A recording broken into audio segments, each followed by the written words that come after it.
Yes, yes. Bon matin, tout le monde. Comment ça va en ce dimanche de Pâques? Alors, on peut faire mieux que ça. Je sais qu'il pleuvait à matin, là, mais comment ça va en ce dimanche de Pâques? Yes. Yes. Cette journée de Pâques, une des deux seules journées de l'année où, à travers la province du Québec, il y a comme un consensus non officiel qui dit que c'est le moment d'aller à l'église. Okay? Il y a deux journées dans l'année, Pâques et Noël, où est-ce que le peuple québécois se mobilise pour venir à l'église. Et dans certains endroits, lors de ces deux journées-là, on remarque même une hausse significative de 30% ou plus. Et c'est drôle parce que, comme j'ai mentionné il y a quelques semaines, alors qu'on débutait notre série « Religion n'égale pas relation », on fait partie d'une société, d'une culture au Québec dans laquelle l'Église avait auparavant une place énorme dans la vie de tous. La religion était une pièce maîtresse de la société. Une société dans laquelle la vaste majorité des gens assistaient à l'Église chaque semaine. On parle de plus de 80% de la population québécoise. Mais au fil du temps, cette religion qui était au centre de la vie des Québécois et Québécoises est tranquillement devenue une source d'indifférence, de frustration, de tristesse, de blessure même. Au fil des années, l'idée de la religion, de l'Église, de la foi sont passées en second plan. Alors qu'il n'y a que quelques dizaines d'années, elle faisait partie de presque toutes les facettes de la société. Elle est non seulement devenue quelque chose dont on s'est éloigné, mais quelque chose envers lequel plusieurs Québécois et Québécoises ont même développé une amertume, une colère, un profond sentiment d'opposition même. Et ça, on le voit même dans notre culture populaire. Dans nos débats de société, dans certaines décisions politiques même, cette tension qui a même fait l'actualité il n'y a que quelques semaines avec la loi sur la laïcité que le gouvernement du Québec a voulu passer.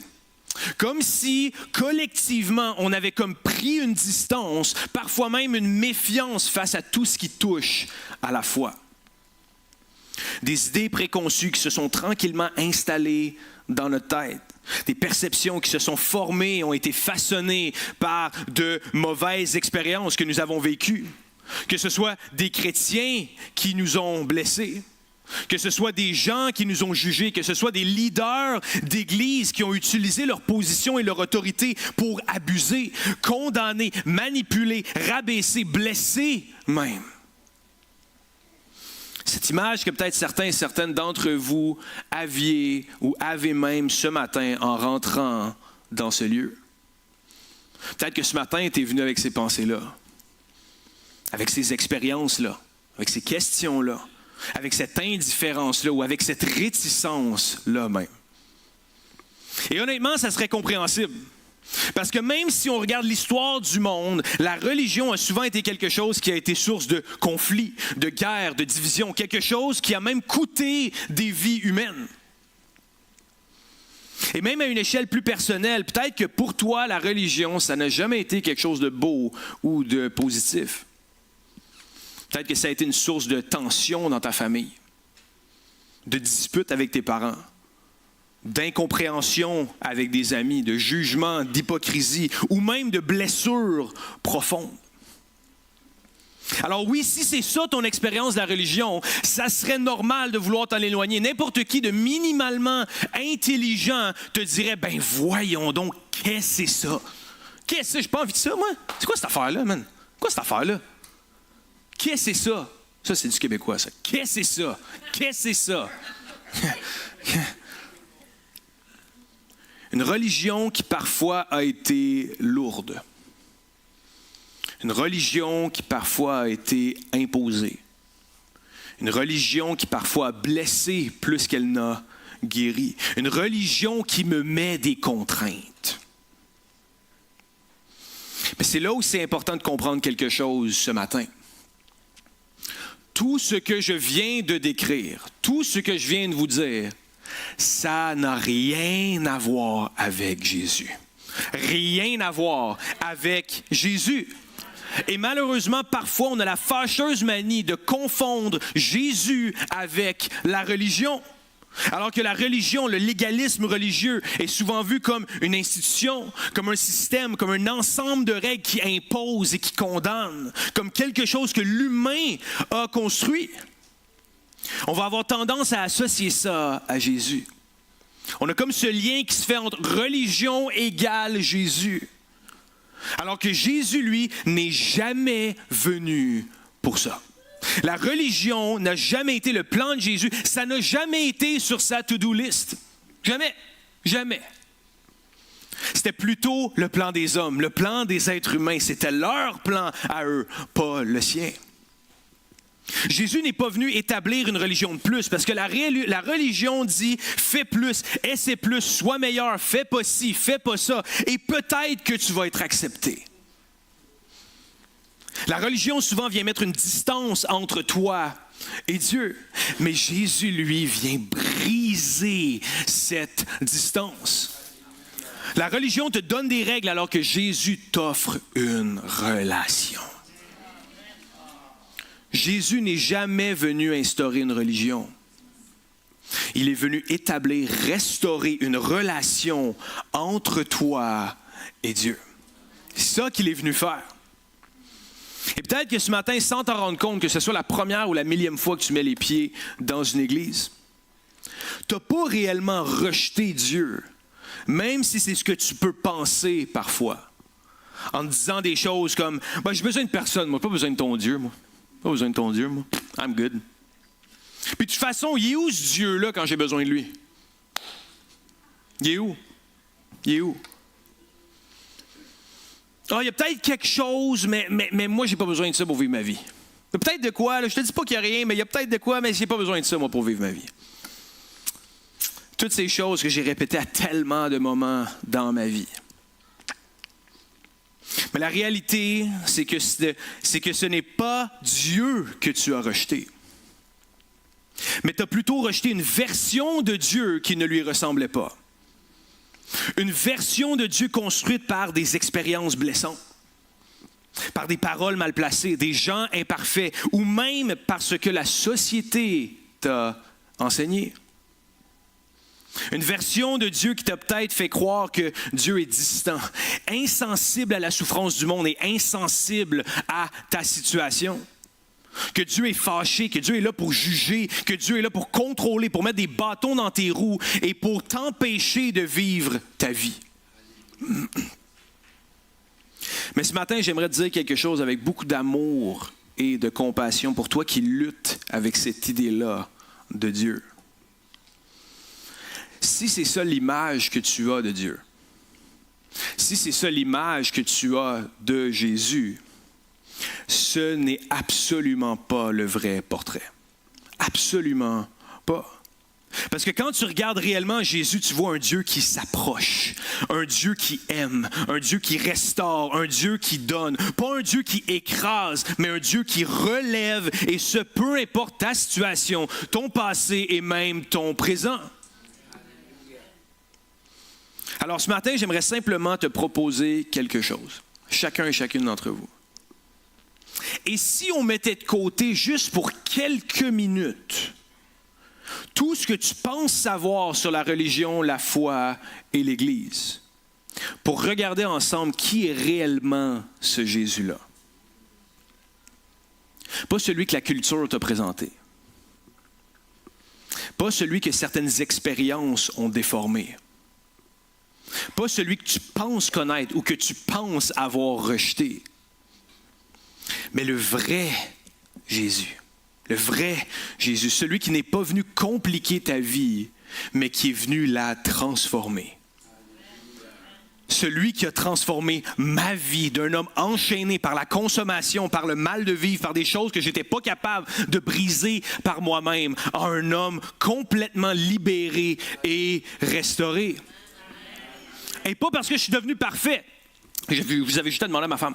Okay? C'est vraiment pas pour ça, je vous le garantis. Mais parce que j'ai rencontré Jésus. Et c'est ça la différence entre la religion qui condamne et qui te dit « change et peut-être que Dieu va t'accepter ». Et Jésus qui te dit « viens comme tu es et je vais te transformer.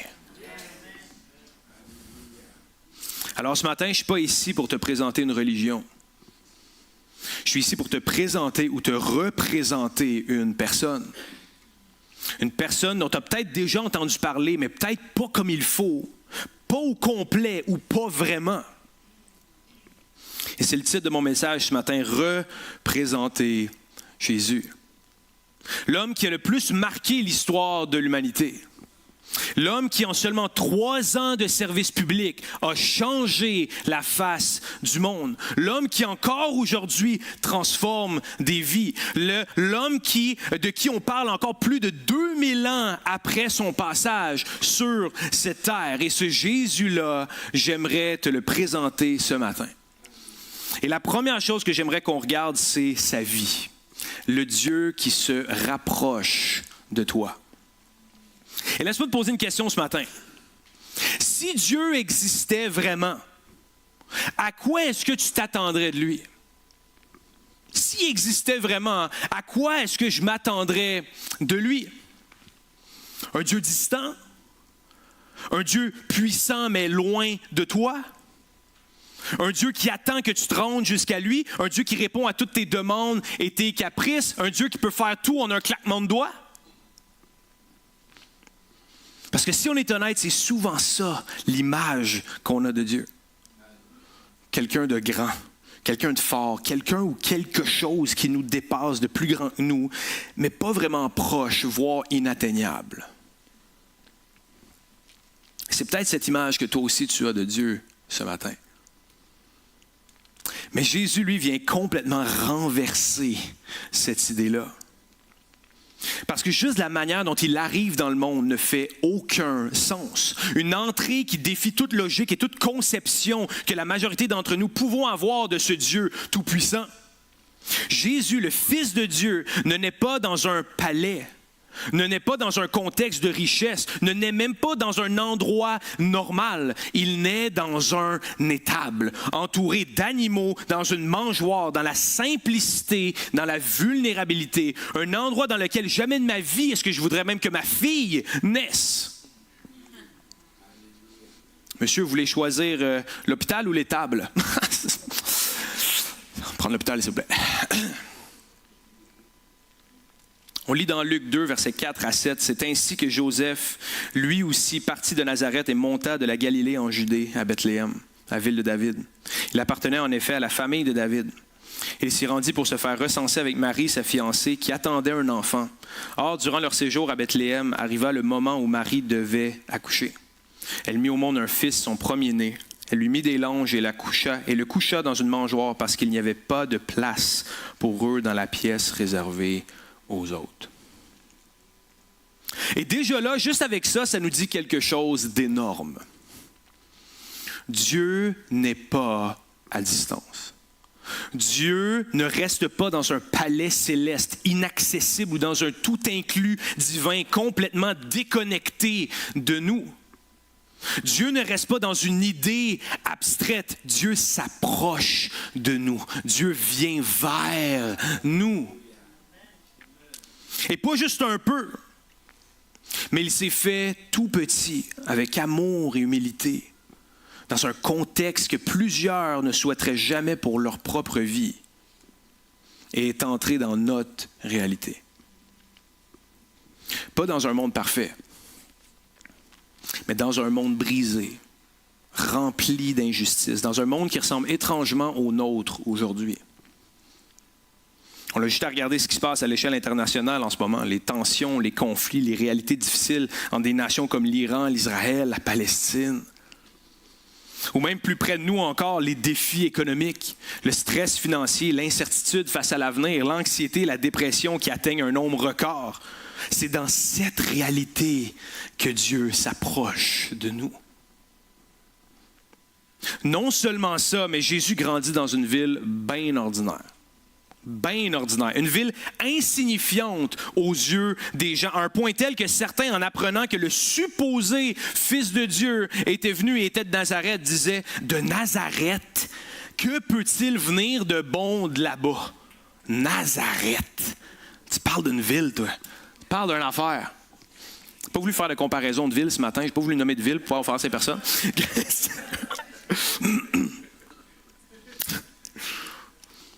Pas une ville influente. Pas une ville reconnue. Pas une place prestigieuse. Et pourtant, c'est là que Jésus choisit de vivre et de grandir. Et tout au long de sa vie, Jésus fait des miracles, guérit des malades, soigne les blessés, relève les opprimés, enseigne à des foules, est ému de compassion pour les gens qui sont perdus et troublés, par les gens qui sont marginalisés, méprisés même par la société. Ce Jésus qui a relevé une femme adultère alors que tous voulaient la mettre à mort sur la place publique. Ce Jésus qui est allé manger avec des collecteurs d'impôts, ces gens qui étaient, à l'époque, étaient tellement détestés de leur peuple. Ce Jésus qui, la Bible nous dit, n'a jamais péché, ni même en pensée. Ce Jésus qui a choisi 12 disciples complètement imparfaits et remplis de défauts, des gens que tous les rabbis et les enseignants de leur époque auraient considérés comme invisibles, incultes, non qualifiés. Ce Jésus qui a vu en eux ce que personne d'autre n'a vu. Ce même Jésus qui voit en toi ce que personne d'autre ne voit. Pas même toi.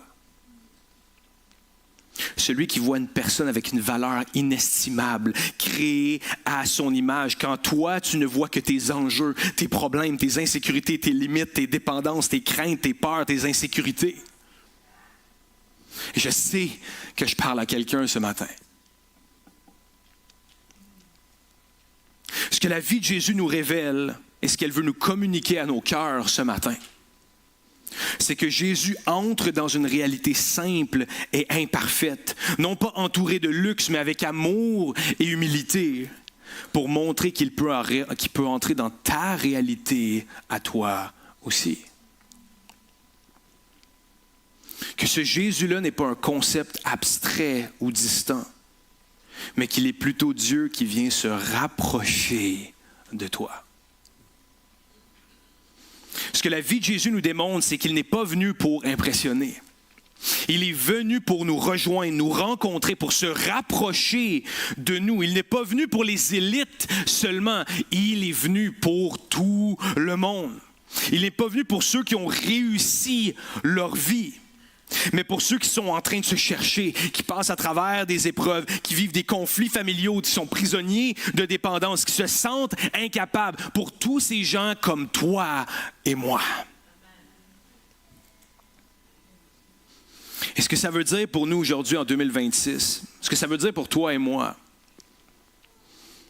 c'est que peu importe d'où tu viens, peu importe ton background, peu importe ton statut, peu importe ton histoire, ton éducation, ton enfance, le lieu où tu as grandi, tu n'es pas trop loin de Dieu. Tu n'es pas trop loin de Dieu. Ce Dieu qui souhaite plus que tout avoir une relation personnelle avec toi. Pas quelque chose de forcé, d'imposé ou de lourd. Au contraire, pas une religion, mais une relation vivante. Ce désir profond que Jésus a démontré tout au long de sa vie avec les gens qu'il a rencontrés, non pas pour une religion, mais pour une relation. Même si tu penses que toi, tu ne pourras jamais expérimenter cette relation, ou cet amour-là, ou que ça, c'est pour les autres, ça. C'est pas pour moi, ça. Moi, je suis venu pour mon père, je suis venu pour ma mère, je suis venu pour mon ami un matin, là. Pas pour moi, cette affaire-là. Là. Pas pour moi, cette affaire-là. Je veux te dire ce matin que tu ne seras jamais trop loin pour son amour. Que ta situation ne sera jamais trop tordue ou complexe pour lui. Que son bras ne sera jamais trop court pour te rattraper. Et que même si tellement de gens ont pu te décevoir, te blesser, te juger, te condamner, même dans le contexte de la religion et de l'Église, je te promets que lui est le seul qui ne va jamais te décevoir ou t'abandonner. Que tu ne seras jamais trop loin de son amour. Parce que Jésus est entré dans une réalité simple, brisée, imparfaite, pour montrer qu'il peut rentrer dans ta réalité, à toi aussi. Il est entré dans notre réalité pour pouvoir rentrer dans la tienne. Et toute sa vie va refléter ça. Un Dieu qui s'approche, un Dieu qui rejoint, un Dieu qui aime, un Dieu à l'écoute. Pas quelqu'un qui condamne, mais quelqu'un qui relève.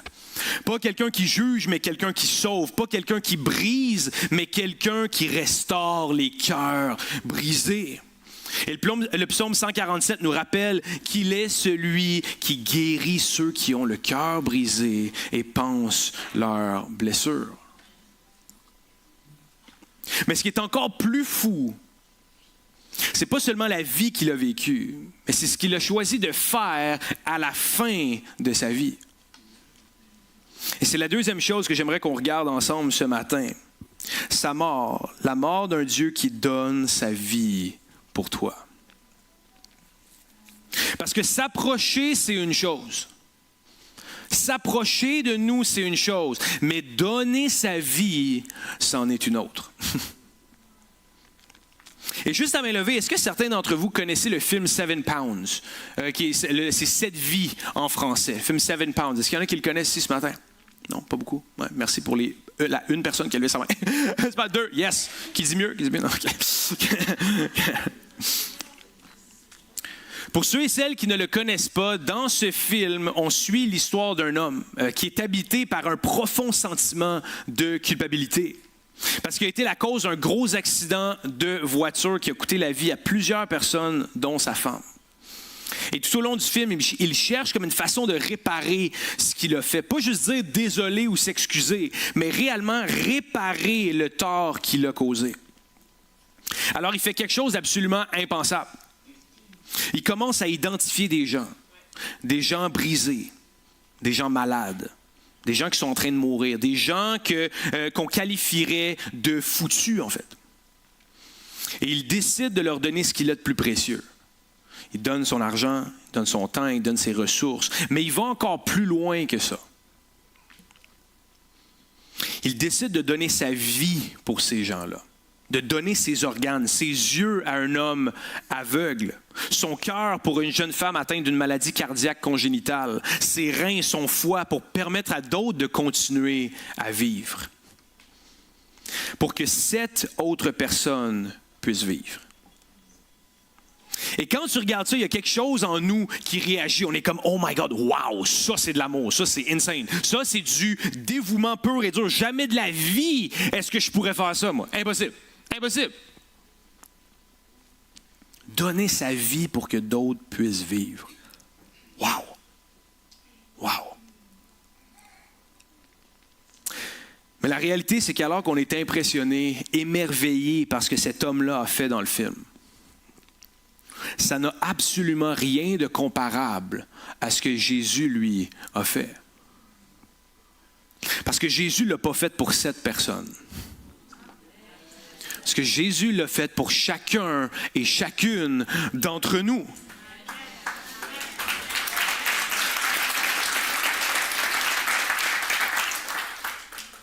Pas seulement pour prolonger cette vie,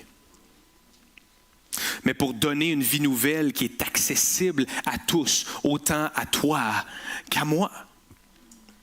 Et contrairement à cet homme dans le film, très important, Jésus n'a pas donné sa vie par culpabilité.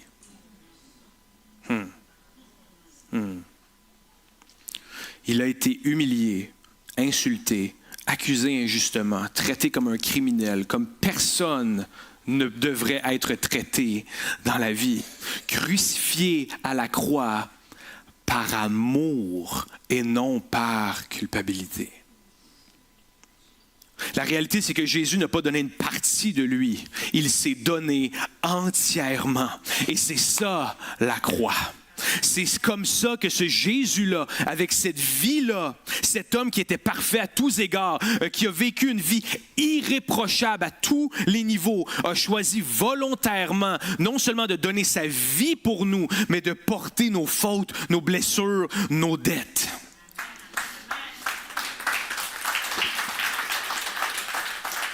Parce que ce qu'il a vécu à la croix va bien au-delà de la douleur physique, psychologique et émotionnelle qu'il a pu endurer. Souvent on se dit, ah, quelle horreur, tout ce qu'il a vécu. On voit les images qui passent, on voit tout le corps, tout. Mais il a également porté tout le poids du fardeau de l'humanité sur ses épaules à ce moment-là. Il n'a pas juste donné une partie de lui-même pour en sauver quelques-uns. Comme dans le film, il s'est donné entièrement pour chacun de nous, peu importe où nous en sommes dans la vie, peu importe nos erreurs, nos échecs, nos dépendances, nos regrets, nos incertitudes, nos peurs. C'est ça la puissance de la croix. C'est ça la puissance de ce symbole que plusieurs d'entre nous avons dans notre cou, pendant notre cou, sans savoir réellement ce que ça signifie. C'est ça la puissance de la croix. Jésus n'a jamais été forcé. Il n'a pas été motivé par la culpabilité ou le besoin de réparer quelque chose pour lui-même. Il a choisi de donner sa vie par amour, par compassion, par désir de restaurer la relation, ma relation, ta relation, notre relation entre nous et Dieu. Chose qu'il savait qu'on n'aurait jamais été capable de faire par nos propres forces. Et on lit dans Jean 3, versets 16 et 17. « En effet, Dieu a tant aimé le monde qu'il a donné son Fils unique afin que quiconque croit en lui ne périsse pas, mais la vie éternelle. Dieu, en effet, n'a pas envoyé son Fils dans le monde pour juger le monde, mais pour que le monde soit sauvé par lui. » Et ce choix, ce sacrifice n'a pas seulement payé pour nos fautes, mais il nous ouvre la porte à une vie nouvelle, une vie réconciliée avec Dieu, une vie pleine d'espérance et de transformation. Et ça, c'est comment Jésus a décidé d'entrer dans la mort pour nous donner la vie. Ce même Jésus qui, quelques instants avant de mourir, alors qu'il est cloué à la croix en grande souffrance, il crie « Tout est accompli ». Et ce qu'il crie en grec, c'est le mot « tétélestai ». Le mot « tétélestai », ce mot qui est absolument incroyable, c'est un temps de verbe qui se trouve que dans le grec. Parce qu'à ce moment-là, Jésus parle à la fois du passé, du présent et du futur en même temps. Tétélestai, ce temps de verbe qui réunit le passé, le présent et le futur. Il parle du passé. Le prix a été payé pour tout ce que nous avons fait de mal, toutes nos fautes, nos erreurs, nos manquements. Tout est accompli. Il parle du présent, qu'aujourd'hui Jésus a ouvert le chemin pour que tu puisses non pas subir ta vie comme plusieurs d'entre nous avons la fâcheuse manie de le faire, mais de pouvoir vivre pleinement en relation avec ce Dieu d'amour. Tout est accompli. Et il parle de l'avenir, que ce sacrifice garantit que rien, ni la mort, ni la vie, ni le désespoir, ni les difficultés, ni les épreuves ne peuvent nous séparer de son amour. Tout est accompli. Ce mot qu'il crie à la croix, ce n'est pas un murmure. Ce n'est pas une plainte. Ce n'est pas une tragédie. Ce mot qu'il crie n'est pas un accident. C'est un choix. Le choix d'un Dieu qui t'aime tellement, qui t'aime assez pour donner sa vie pour toi. Pour effacer et venir pardonner ton passé, pour venir te rencontrer dans ton présent et pour t'assurer un avenir plein d'espérance, un avenir où rien ni personne ne pourra te séparer de son amour. Tétélestai, tout est accompli. Ce mot, ce n'est pas juste une phrase. C'est un acte d'amour éternel qui relie ton passé, ton présent et ton futur à Dieu. C'est ça la puissance de sa mort. C'est ça la puissance de la croix. Mais alors que sa vie et sa mort sont déjà miraculeux et extraordinaires, la croix n'est pas la fin de l'histoire. Parce que Jésus, celui qui s'est donné entièrement, autant par sa vie que par sa mort, que par son sacrifice à la croix, ne pouvait pas rester dans la mort. Le troisième jour, il est ressuscité, victorieux, vivant. Est-ce que je peux entendre un cri de joie et un amen ce matin pour ça? La résurrection de Jésus, c'est l'essence même de Pâques. C'est l'essence même derrière cette journée d'une importance absolument capitale.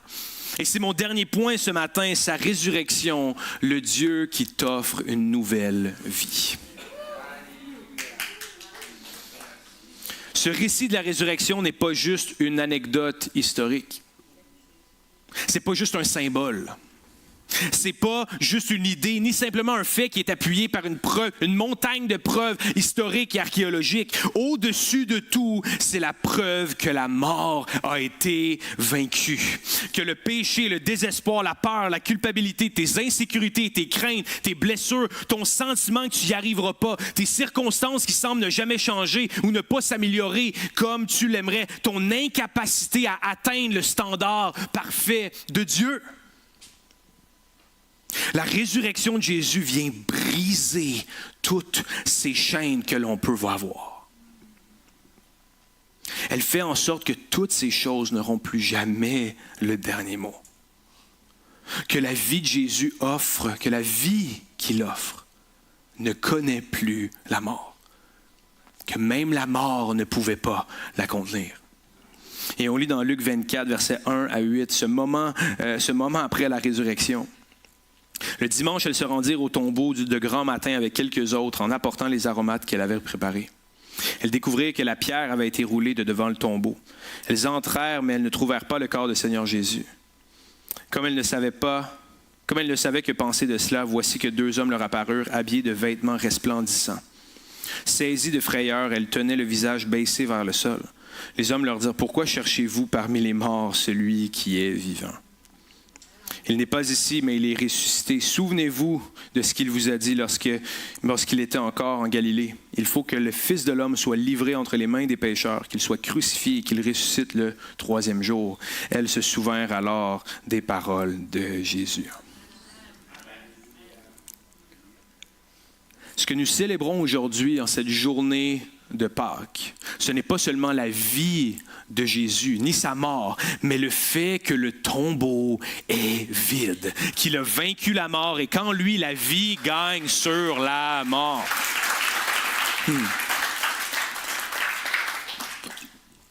C'est pas une idée abstraite, ni un rêve lointain.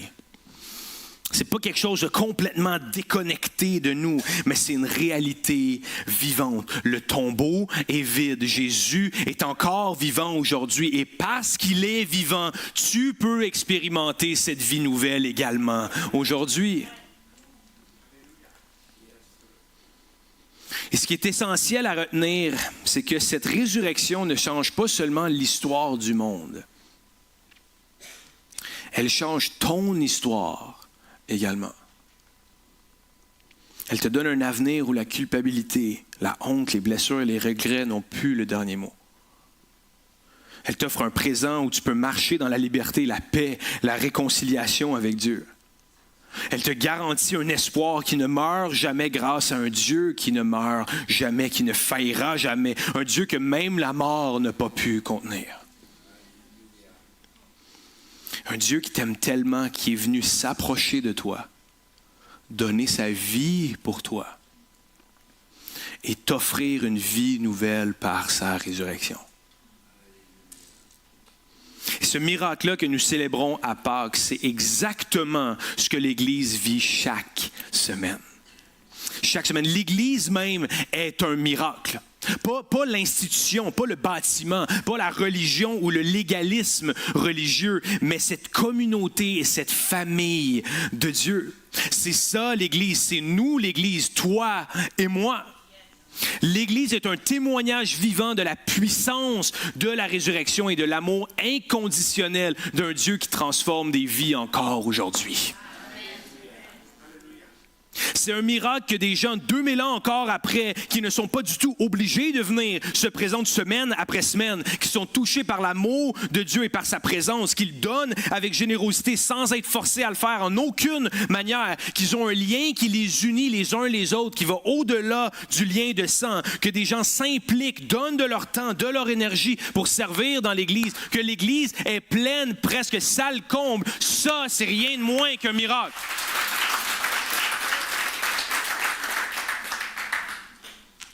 Je vais inviter juste les musiciens à s'approcher. L'astrophysicien Neil deGrasse Tyson, de renommée internationale, un astrophysicien américain, a dit la chose suivante dans un podcast. Je ne me considère pas comme un croyant, mais je suis forcé de constater qu'en 2026, alors que le monde vit toutes sortes d'enjeux sociétaux, de problèmes de santé mentale comme l'anxiété et la dépression, et toutes sortes d'autres difficultés, il n'y a qu'un seul endroit qui fait en sorte que des gens se rassemblent dans un lieu commun, autour de valeurs et de croyances communes, semaine après semaine, avec un sentiment de fraternité, d'amour, de communion, de partage. Et cet endroit, c'est l'Église.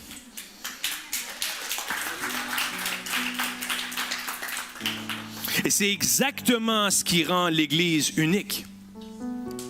Pas parce qu'on vient pour des règles ou pour être jugé. Pas parce que c'est un lieu parfait où tous ceux et celles qui sont là ont leur vie en ordre. Pas du tout. Au contraire. Au contraire. Pas parce que c'est un lieu parfait. Mais parce que c'est un endroit où l'amour de Dieu se vit concrètement. Où la résurrection de Jésus se vit semaine après semaine.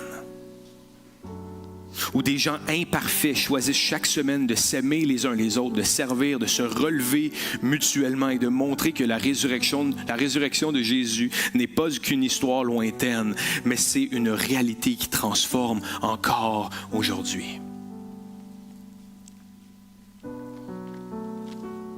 Et peut-être que tu es assis là ce matin, peut-être que quelqu'un t'a invité, peut-être que tu fais juste observer. Tu es juste venu pour faire plaisir à un ami, à maman, papa, à ton oncle, ta tante. Bon, avant le dîner de Pâques, on va aller à l'église.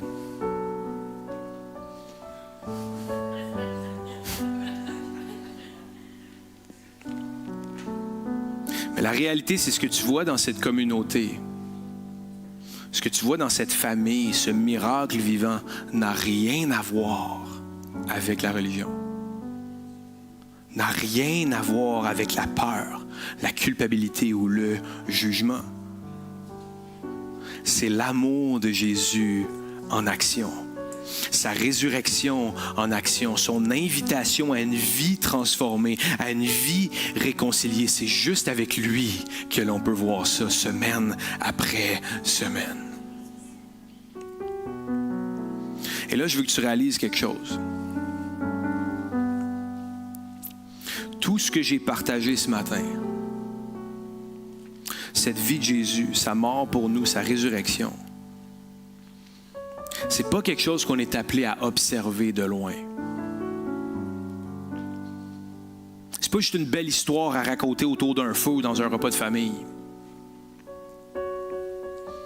C'est pas juste un truc qu'on dit « Ah ouais, il était cool, lui. » Nice. Ah, vraiment nice ton Jésus. Hein? Yeah. C'est quelque chose qui te concerne, qui me concerne, qui nous concerne tous. Je vais juste vous demander de pencher vos têtes ce matin alors qu'on va terminer.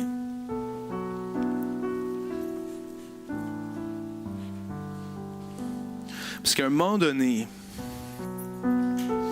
il faut répondre à une question simple, mais profonde. Qu'est-ce que tu fais avec ce Jésus-là? Qu'est-ce que tu fais avec ça? Pas ce que ton voisin en pense. Pas ce que ta famille en pense. Pas ce que tes parents, tes enfants, ton oncle, ta tante, ton cousin, ta cousine, ton meilleur ami en pensent. Pas ce que la société en pense. Toi. Toi ce matin. Qu'est-ce que tu fais avec ce Jésus qui s'est rapproché de toi, qui a donné sa vie pour toi, qui est ressuscité pour t'offrir une nouvelle vie? Est-ce que tu veux rester spectateur? Est-ce que tu gardes ça à distance? Ou est-ce que tu fais un pas vers lui? Parce que la réalité, c'est que Jésus a déjà fait le premier pas vers toi. Depuis longtemps même. Même plus qu'un pas. Il a tout donné, en fait, pour toi. Et maintenant, c'est à notre tour de répondre à cette invitation-là. Parce qu'alors que nous, on fait un pas vers lui, lui, il court vers nous. Et peut-être que certains ici, ce matin, c'est la première fois que tu entends ça comme ça. Tu pensais juste venir passer le temps, passer 40 minutes bien tranquille. Peut-être que pour d'autres, ça fait 40 ans que vous êtes sur les bancs de l'Église. Mais peu importe où tu es, ce matin peut être un moment décisif pour toi. Il peut y avoir un avant et un après le 5 avril 2026. Et pas juste en théorie, mais réellement dans ta vie. Pas juste l'idée d'une transformation, mais une transformation réelle ce matin. Pas à cause d'une décision religieuse. Pas à cause d'une décision de devenir parfait. Pas une décision de changer ta vie par tes propres forces, ce que tellement d'entre nous essayons de faire, même encore aujourd'hui. Mais une décision simple de dire oui à Jésus. Dire, Jésus, je ne comprends peut-être pas tout, mais je crois que tu es réel. Je crois que tu parles à mon cœur ce matin. Il n'y a pas une personne qui a assez de charisme, assez de capacité d'orateur ou d'oratrice pour pouvoir faire susciter en nous ce que Jésus seul peut faire.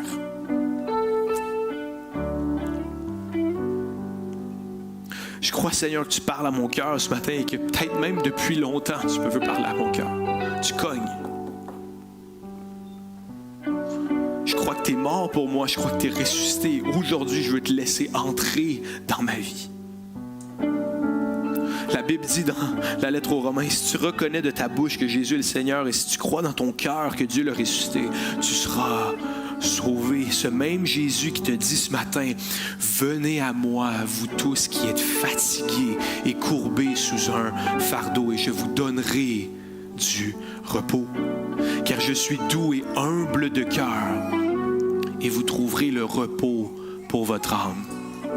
Et je le sais qu'il y en a ici ce matin, que ça fait longtemps qu'ils cherchent le repos pour leur âme. Ça fait longtemps qu'ils cherchent le repos pour leur âme et se disent « Wow, c'est tellement quelque chose que j'aimerais ce moi aussi. J'aimerais que les tourments s'arrêtent, j'aimerais que les épreuves s'arrêtent, j'aimerais que les mauvaises pensées arrêtent, j'aimerais que tout ça arrête, j'aimerais du repos pour mon âme ce matin. » C'est simple, c'est accessible et c'est pour toi ce matin. Alors ce matin, je vais simplement juste te donner une opportunité de répondre. Peut-être que pour toi, c'est de revenir à Dieu. Peut-être que c'est de lui ouvrir ton cœur pour la première fois. Ou peut-être que c'est juste de faire un premier pas sincère vers lui. Mais peu importe, ne quitte pas ce lieu sans avoir pris une décision. Cette décision qui a le pouvoir de transformer ta vie. Parce qu'elle a fait de moi une personne complètement perdue à une personne complètement restaurée. Cette transformation qui n'a pas juste fait en moi, mais qui l'a fait en ma femme, en plein de membres de ma famille et dans tellement de gens ici ce matin et dans ce lieu. Cette transformation que seul lui peut faire. Ce trou que seul lui peut combler. Parce que Jésus n'est pas une option parmi tant d'autres. Il est la vie. Il est la seule et véritable option. Il est le chemin, la vie et la vérité. Et aujourd'hui, il t'invite simplement à lui ouvrir ton cœur. J'ai vraiment le sentiment qu'il y en a beaucoup en ce moment qui veulent un repos pour leur âme depuis longtemps.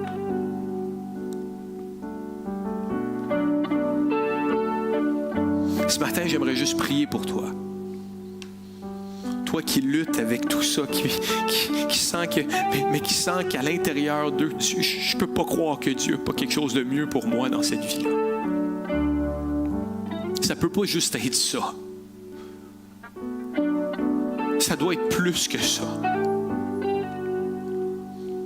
Seigneur Jésus, j'aimerais te remercier pour ce moment, Seigneur. Te remercier pour cette célébration ce matin. Te remercier pour chaque personne présente dans ce lieu, Seigneur. Je prie que tu puisses venir toucher leur cœur ce matin.